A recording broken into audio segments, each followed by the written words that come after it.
একদিকে অন্তর্বর্তী সরকার একের পর এক সরকারিভাবে ভারত সফর বাতিল করছে, অন্যদিকে সীমান্তে চলছে উত্তেজনা। এমন পরিস্থিতিতে বোমায় ছুড়লেন ভারতীয় সেনাপ্রধান জেনারেল উপেন্দ্র দ্বিবেদী। তার বক্তব্যে উঠে এসেছে দুই দেশের রাজনীতির মাঠে বিদ্বেষ ছড়ালেও তলে তলে দুই সেনাদলের সম্পর্ক বেশ গভীর। আর ইউনূস সরকার নির্বাচিত নয় বলে তাদের সাথে যে সম্পর্ক আগাবে না সেটিও স্পষ্ট করেছেন ভারতীয় সেনাপ্রধান। আমাদের বিশ্লেষণ হলো, চারটি দিক থেকে তার এই বক্তব্য খুবই গুরুত্বপূর্ণ। চলুন যাওয়া যাক বিশ্লেষণে।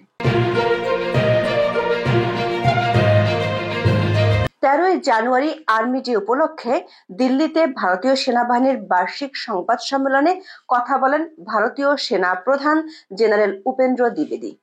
তিনি বাংলাদেশের বর্তমান পরিস্থিতি, বাংলাদেশ ভারত সম্পর্ক নিয়ে কথা বলেন। তার এই বক্তব্যে চারটি গুরুত্বপূর্ণ পয়েন্ট আমরা খুঁজে পেয়েছি, যেগুলো রাজনীতির ঊর্ধ্বে গিয়ে দুই দেশের মধ্যকার সম্পর্কের অনেক কিছুকে নির্দেশ করে। ভারতীয় সেনাপ্রধান জেনারেল উপেন্দ্র দ্বিবেদী সবচেয়ে গুরুত্বপূর্ণ বিষয় হিসেবে যে কথা বলেছেন তা হলো, দুই দেশের সেনাবাহিনীর মধ্যে সম্পর্কের কোনো সমস্যা নেই। তিনি বলেন, বাংলাদেশে যখন রাজনৈতিক পট পরিবর্তন হয়েছিল তখন থেকেই বাংলাদেশের সেনাপ্রধানের সঙ্গে নিয়মিত যোগাযোগ রাখছি। ভারতীয় সেনাপ্রধানের এই বার্তা বলে দেয়, দুই দেশের রাজনীতির বাইরে গিয়ে দুই দেশের বাহিনীর মধ্যে যোগাযোগ ছিল এবং আছে। আমাদের অনুসন্ধান বলছে 5ই আগস্ট শেখ হাসিনা বাংলাদেশ থেকে কিভাবে ভারত যাবেন তা নিয়ে দুই দেশের সেনাবাহিনীর উচ্চ পর্যায়ের সার্বক্ষণিক যোগাযোগ ছিল।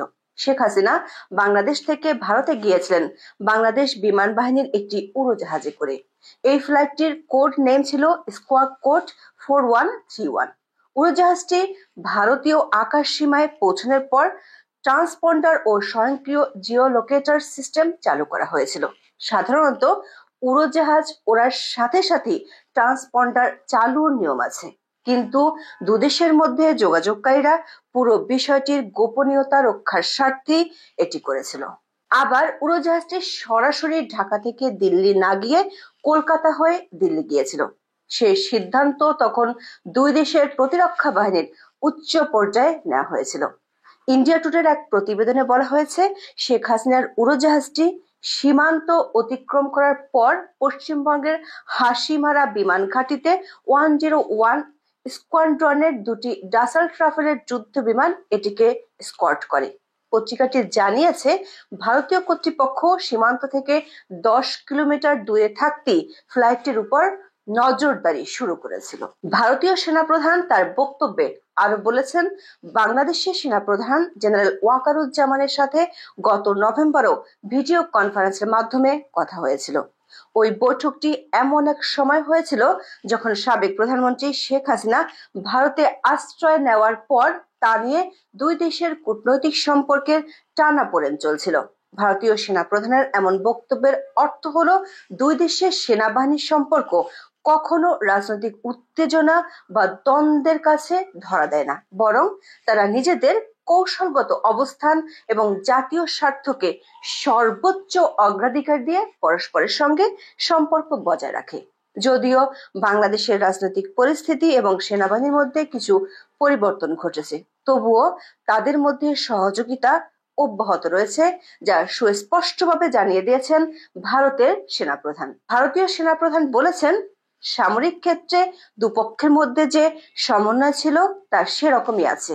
একমাত্র যে যৌথ মহড়া হতো সেটা বর্তমান পরিস্থিতিতে কিছু সময়ের জন্য স্থগিত রাখা হয়েছে।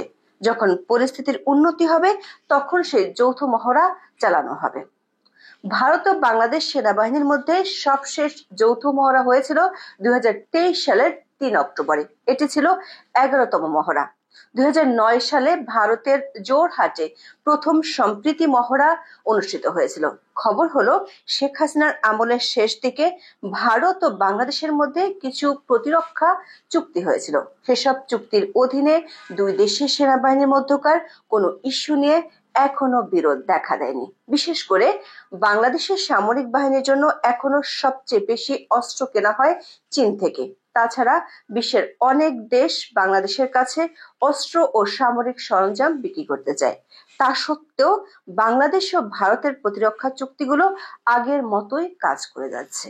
গত অগস্টে বাংলাদেশের ছাত্র জনতার অভ্যুত্থান এবং আওয়ামী লীগের দীর্ঘ 15 বছরের শাসন অবসানের পর বাংলাদেশের রাজনীতি একটি নতুন মোড় নেয়। এতে বাংলাদেশ ভারত সম্পর্কেও টানাপোড়েন দেখা দেয়। বাংলাদেশিদের ভিসা বন্ধ করে দেয়া, বাংলাদেশে সনাতনীদের উপর নির্যাতনের অভিযোগ, বাংলাদেশের বিরুদ্ধে ভারতের গণমাধ্যমে সংঘবদ্ধ প্রোপাগান্ডার অভিযোগ, বাংলাদেশে ভারতীয় পতাকার অবমাননা, এর জেরে আগরতলায় বাংলাদেশ দূতাবাসে ভারতের উগ্রবাদীদের হামলা সহ নানা ইস্যুতে ঢাকা দিল্লি সম্পর্ক 53 বছরের মধ্যে একেবারে তলানিতে ঠেকে যায়। সবশেষ নতুন করে টানাপোড়েন উস্কে দেয় সীমান্ত ইস্যু। সম্প্রতি বাংলাদেশের কয়েকটি জেলার সীমান্তে বাংলাদেশের বর্ডার গার্ড, বিজিবি, ভারতীয় সীমান্তরক্ষী বাহিনীর স্থাপনা নির্মাণ নিয়ে আপত্তি তোলার পর সীমান্তে উত্তেজনা তৈরি হয়েছে। এ নিয়ে বাংলাদেশের পররাষ্ট্র মন্ত্রণালয় ভারতীয় হাই কমিশনারকে তলবও করেছিলেন। তবে ভারতের সেনাপ্রধান এ নিয়ে দুদেশের সেনাবাহিনীর সম্পর্কের ক্ষেত্রে কোনো প্রভাব পড়েনি বলে জানিয়েছেন।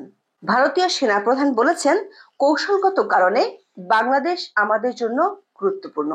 একইভাবে বাংলাদেশও ভারতকে কৌশলগতভাবে গুরুত্বপূর্ণ দেশ হিসেবে মনে করে। কয়েকদিন আগে দৈনিক প্রথম আলোতে দেয়া সাক্ষাৎকারে বাংলাদেশের সেনাপ্রধান ভারত সম্পর্কে যে বক্তব্য দিয়েছেন সেটি তিনি তুলে ধরেছেন। এখানে দুই সেনাপ্রধান যে দুই দেশের সম্পর্ককে একই লেন্সে দেখেন সেটিও স্পষ্ট হলো।